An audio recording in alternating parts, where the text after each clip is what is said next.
కార్తీక మహాపురాణం 6వ రోజు పారాయణము ఏకాదశాధ్యాయం. వశిష్ఠ ఉవాచ.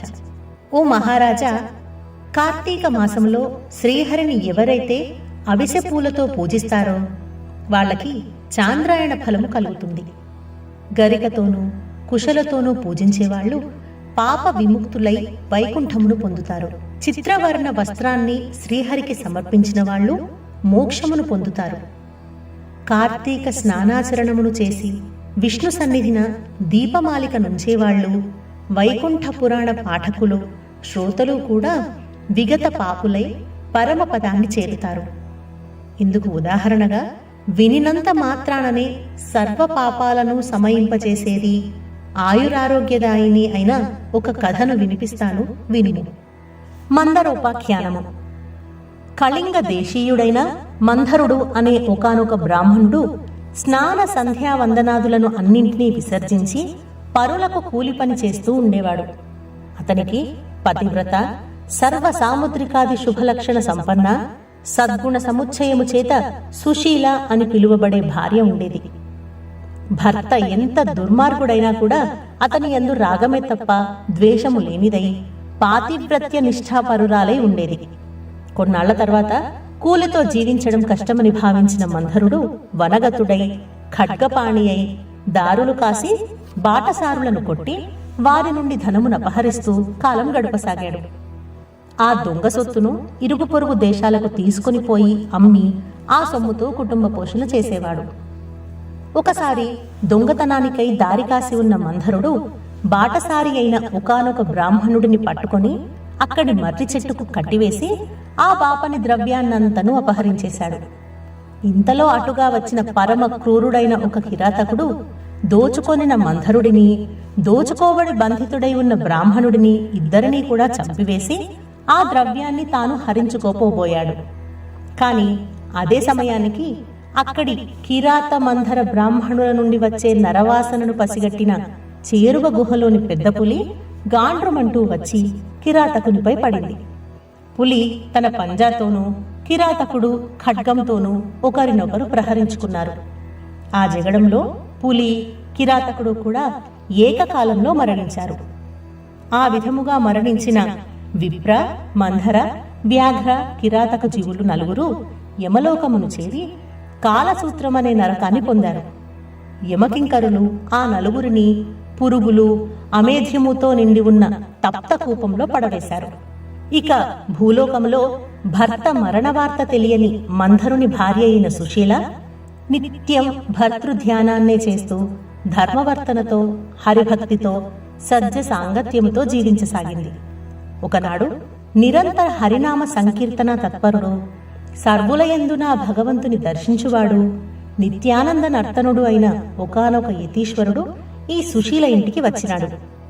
ఆమె శ్రద్ధాభక్తులతో అతనికి భిక్ష వేసి, అయ్యా, నా భర్త కార్యార్థి అయి వెళ్ళి ఉన్నాడు, ఇంట లేడు, నేను ఏకాకినై ఆయన ధ్యానములోనే కాలమును గడుపుచున్నాను అని విన్నవించుకుంది. అందులకయ్యతి, అమ్మాయి, ఆవేదన వలదు.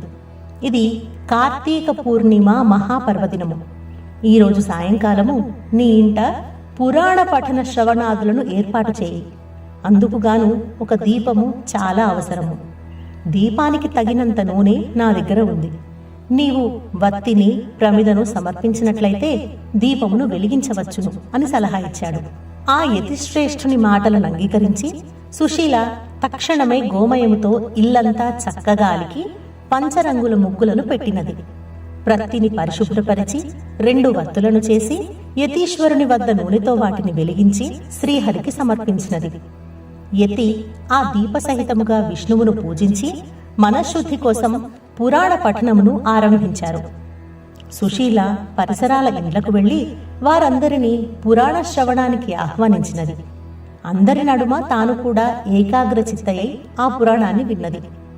అనంతరము ఆమెకు శుభాశీస్సులను అందించి యతీశ్వరుడు వెళ్లిపోయాడు.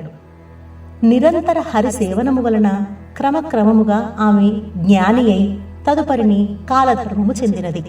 తత్క్షణమే శంఖ చిత్రాంకితులు, చతుర్బాహులు, పద్మాక్షులు, పీతాంబరధరులు అయిన విష్ణుదూతలు నందనవన సుందర మందారాది సుమాలతోనూ రత్న మౌక్తిక ప్రవాళాదులతోనూ నిర్మించిన మాలికాంబరాభరణాలంకృతమై ఉన్న దివ్య విమానాన్ని తెచ్చి సుశీలను అందు అధిరోహింపజేసి వైకుంఠానికి తీసుకుపోసాగారు. అందులో వెళుతూ ఉన్న సుశీల మార్గ మధ్యములోని నరకములో మరి 3 జీవులతో కలిసి బాధలు పడుతూ ఉన్న తన భర్తను గుర్తించి విమానాన్ని ఆపించి తత్కారణమేమిటో తెలుపవలసిందిగా విష్ణు పారిషదులను కోరింది.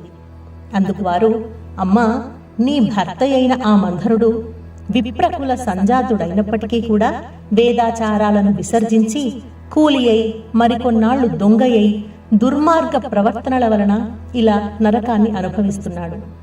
అతనితో బాటే ఉన్న మరొక బ్రాహ్మణుడు మిత్రద్రోహి.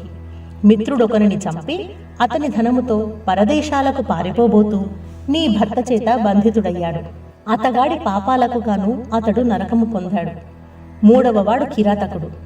బంధితుడైన ఆ బ్రాహ్మణుడిని నీ భర్తను కూడా చంపివేసిన పాపానికి గాను ఇతడు నరకాన్ని చేరవలసి వచ్చినది. ఇక ఆ 4వ జీవి ఒక పులి. ఆ పులి అంతః పూర్వజన్మలో ద్రావిడ బ్రాహ్మణుడై ఉండి ద్వాదశి నాడు భక్ష్యాభక్ష విచక్షణ రహితుడై ఆచరించిన తైలాదిక భోజనాదుల వలన నరకమును పొంది పులిగా పుట్టి ఈ కిరాతకుని తోడి జగడంలో అతనితో బాటే నరకాన్ని చేరాడు. ఈ 4 నరకయాతనలకు కారణాలు ఇవే తల్లి అని చెప్పారు. ఆ మీదట సుశీల విష్ణుదూతలను చూసి ఏ పుణ్యము చేసినట్లయితే వాళ్ళకా నరకము తప్పుతుందో చెప్పుడని కోరగా, వైష్ణవులు కార్తీక మాసములో నీ చేత ఆచరింపబడిన పురాణ శ్రవణ ఫలితాన్ని ధారబోయడం వలన నీ భర్త, పురాణ శ్రవణార్థమై నువ్వు ఇంటింటికి వెళ్లి ప్రజలను పిలిచిన పుణ్యము ధారబోయడం వలన మిత్రద్రోహి అయిన ఆ బ్రాహ్మణుడు, ఆ పురాణ శ్రవణార్థమై నువ్వు సమర్పించిన 2 వత్తుల పుణ్యమును చెరిసగముగా ధారపోయడం వలన కిరాత వ్యాఘ్రాలు నరకము నుంచి ముక్తిని పొందుతారు అని పలికారు. అలా వాళ్ళు చెప్పినదే తడవుగా సుశీల ఆయా విధాలుగా తన పుణ్యాలను వారికి ధారపోయడంతో ఆ 4 నరకము నుండి విముక్తులై దివ్య విమానారూఢులై సుశీలను వివిధ విధాలుగా ప్రశంసిస్తూ మహాజ్ఞానులు పొందే ముక్తి పదానికే తీసుకుపోబడ్డారు. కాబట్టి ఓ జనక మహారాజా, కార్తీక మాసములో చేసే పురాణ శ్రవణం వలన హరిలోకమును తప్పనిసరిగా పొందుతారని తెలుసుకో. ఏకాదశోధ్యాయ సమాప్తః. 12ాధ్యాయం వశిష్ఠ ప్రవచనం. పునః వశిష్ఠుడు జనకునికి ఇలా చెప్పసాగాడు. ఓ రాజా, కార్తీక మాసములో వచ్చే సోమవారం మహాత్మ్యమును విని ఉన్నావు. ఆ కార్తీక సోమవారము ఎంత ఫలాన్నిస్తుందో అంతకంటే కార్తీక శనిత్రయోదశి 100 రెట్లు, కార్తీక పూర్ణిమ 1000 రెట్లు, శుక్లపాడ్యమి 1,00,000 రెట్లు, శుక్ల ఏకాదశి 1,00,000 రెట్లు, ద్వాదశి లెక్కలేనంత అనంతమైన ఫలాలను అదనముగా ప్రసాదిస్తాయి.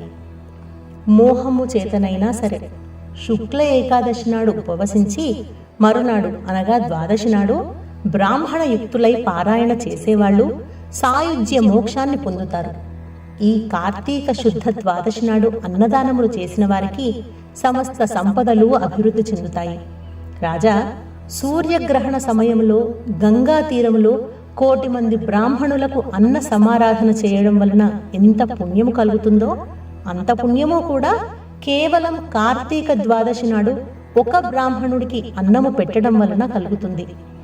1000 గ్రహణ పర్వాలు, 10,000 వ్యతిపాత యోగాలు, 1,00,000 అమావాస్య పర్వాలు ఏకమైనా కూడా ఒక్క కార్తీక ద్వాదశిలో 16వ వంతు కూడా చేయవని తెలుసుకో.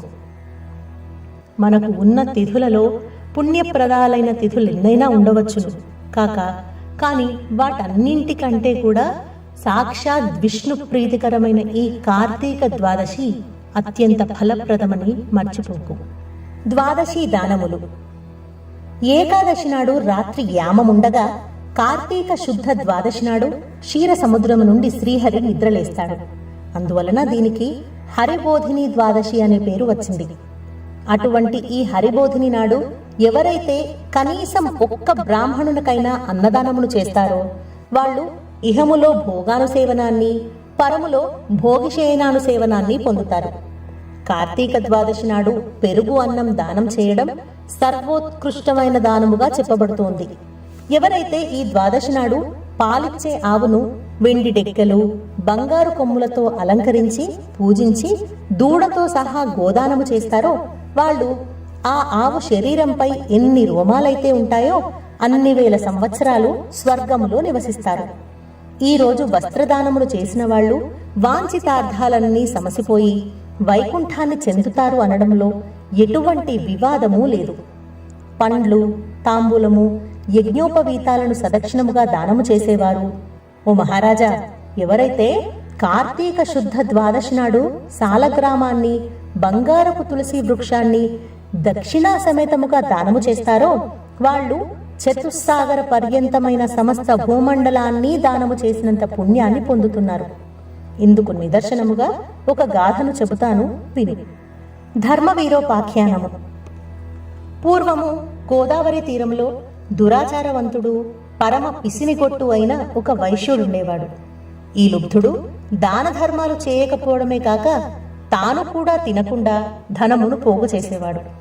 ధనధాన్యాలనే కాదు, ఎవరికీ కనీసం ఒక మాట సాయమైనా కూడా చేసేవాడు కాదు. నిత్యము పరులను నిందిస్తూ పరద్రవ్యాసక్తుడై మసలి ఈ పిసినిగొట్టు ధనమును వడ్డీలకు తిప్పుతూ అంతకంతకు ద్రవ్యాన్ని పెంచుకోసాగాడు.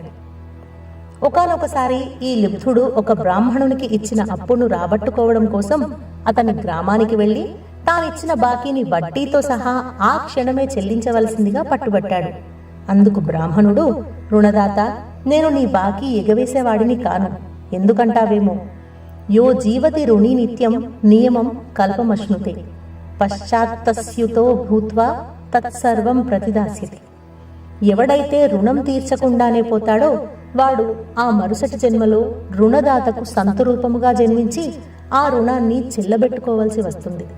అందుచేత ఏదో విధముగా సంపాదించి ఈ మాసాంతానికల్లా నీ రుణమును చెల్లుబెడతాను, అంతవరకు ఓర్పు వహించి ఉండు అని చెప్పాడు. ఆ బ్రాహ్మణ వచనాలను పరాభవ వాక్కులుగా భావించిన లుబ్ధుడు కినిసి, ఓ, నీ కబుర్లు నా దగ్గర కాదు. నీ బాకీ వసూలు కోసం నెల్లాళ్లాగే సమయం నాకు లేదు. మర్యాదగా ఇప్పుడే ఇయ్యి, లేదా ఈ కత్తితో నిన్ను నరికి వేస్తాను అని అన్నాడు. యథార్థంగానే ఆ సమయంలో ధనము లేదని, అప్పటికప్పుడు తానా అప్పు తీర్చలేనని చెప్పాడు విప్రుడు.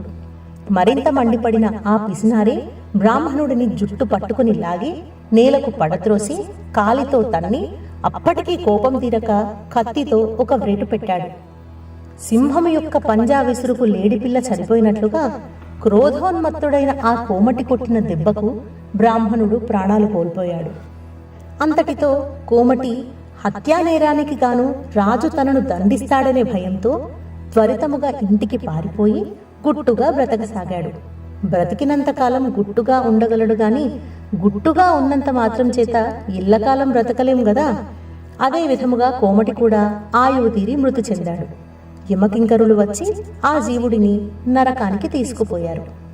జనకభూపతి రురువులనే మృగాల చేత, వాటి శృంగాల చేత పీడింపచేసే ఒకానొక యాతననే రౌరవం అంటారు. ఈ కోమటిని రౌరవమనే నరక విభాగంలో వేసి శిక్షించవలసిందిగా ఆజ్ఞాపించాడు. యమధర్మరాజు కింకరులు ఆ ఆజ్ఞను అమలు చేయసాగారు. ఇక భూలోకంలో ఆ లుబ్ధ వైశ్యుని కుమారుడైన ధర్మవీరుడనేవాడు మహాదాత, పరోపకారి అయి పిత్రార్జితమైన అగణిత ధనరాశులతో ప్రజా శ్రేయస్సుకై చెరువులు, నూతులు త్రవ్వించి, తోటలు వేయించి, వంతెనలు కట్టించి, పేదలకు వివాహోపనయనాదులు చేయిస్తూ యజ్ఞయాగాది క్రతువులను, క్షుత్పీడితులకు తరతమ భేదరహితముగా అన్నదానాలను చేస్తూ ధర్మాత్ముడుగా పేరు పొందాడు. ఒకానొకనాడి ధర్మవీరుడు విష్ణు పూజ చేసే సమయానికి త్రిలోక సంచారి అయిన నారద మహర్షి యమలోకం నుండి బయలుదేరి హరినామస్మరణము చేసుకుంటూ ఈ ధర్మవీరుని తావుకు వచ్చాడు. ముంగిలికి వచ్చిన మునిరాజు నారదుని చూసి ధర్మవీరుడు భక్తి ప్రపత్తులతో ప్రణమిల్లాడు. అర్ఘ్యపాద్యాది వివిధోపచారాలతోనూ నారదుని పూజించి, నారద, దేవర్షులైన మీరు ఇలా మా భూవర్షానికి, అందున నా గృహానికి విచ్చేయడం వలన నా జన్మ ధన్యమైంది. హే దివ్య ప్రభు, నేను నీ దాసుడిని, నన్నేమి చేయమంటావో ఆజ్ఞాపించు, నువ్వు ఏది చెబితే అదే చేస్తాను అని వినయపూర్వకముగా వేడుకున్నాడు. అందుకు సంతచించిన నారదముని చిరునవ్వు ముఖము కలవాడై, ధర్మవీర, నా కోసము నువ్వేమీ చేయనక్కర్లేదు. నీ శ్రేయస్సుకై చెబుతున్న నా ఈ మాటలని శ్రద్ధగా విను. కార్తీక ద్వాదశి శ్రీ మహావిష్ణువునకు అత్యంత ప్రియమైన రోజు. ఆ రోజున చేసిన స్నాన దాన జప తప ప్రభృతి కార్యాలన్నీ కూడా విశేషమైన ఫలాన్నిస్తాయి. ధర్మవీర, సూర్యుడు తులారాశిలో ఉండగా కార్తీక ద్వాదశి ప్రాతఃస్నాతులై సాలగ్రామ దానములు చేసేవారు దరిద్రులు గాని, ధనికులు గాని, యతులు గాని, వానప్రస్థులు గాని, బ్రాహ్మణులు గాని, క్షత్రియులు గాని, వైశ్యులు గాని, శూద్రులు, స్త్రీలే గాని వాళ్ళెవరైనా సరే జన్మాంతర కృత పాపాలను దహింపచేసుకున్న వాళ్లే అవుతారు. మరో ముఖ్య విషయమును చెబుతాను విని. నీ తండ్రి మరణించి యమలోకంలో పడరాని పాట్లు పడుతూ ఉన్నాడు. అతనికి నరక బాధ విముక్తిని సంకల్పించి నువ్వు కార్తీక ద్వాదశి నాడు సాలగ్రామమును దానము చెయ్యి. నారదుడు చెప్పినదంతా విని నవ్వేశాడు ధర్మవీరుడు. పైపెచ్చు, నారదమునింద్ర, నా తండ్రి పేరున గో, భూ, తిల, సువర్ణాది దానాలు ఎన్నో చేశాను. వాటి వల్ల వెలువరించబడని నరకయాతన కేవలం సాలగ్రామమనే పేరు కలిగిన రాతిని దానము చేస్తే సాధ్యమవుతుందా? అయినా ఆ సాలగ్రామమనే రాయి ఎందుకు ఉపయోగపడుతుంది?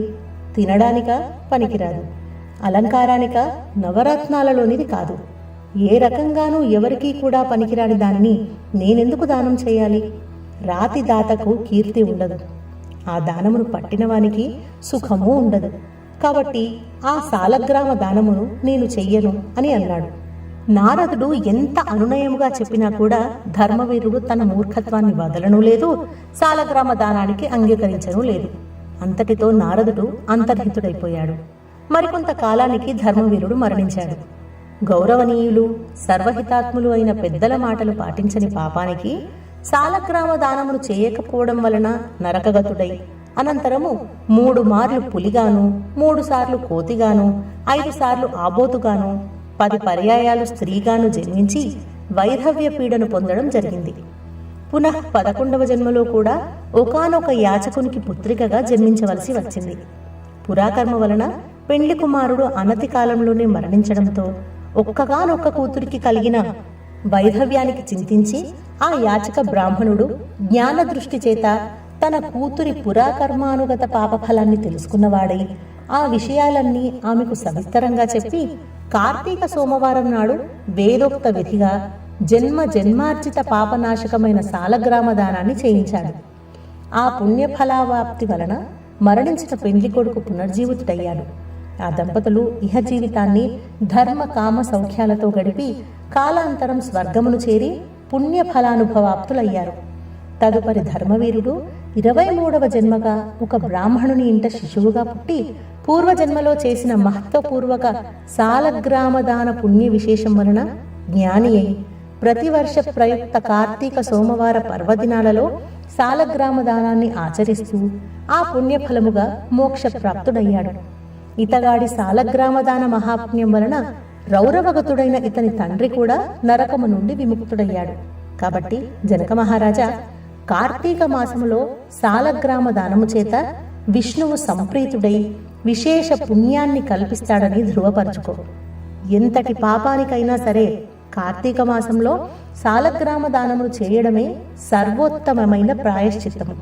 ఇంతకు మించిన ప్రాయశ్చితము మరొకటి లేదు. ఇది ఎంత మాత్రము అతిశయోక్తి కాదు అని చెప్పాడు.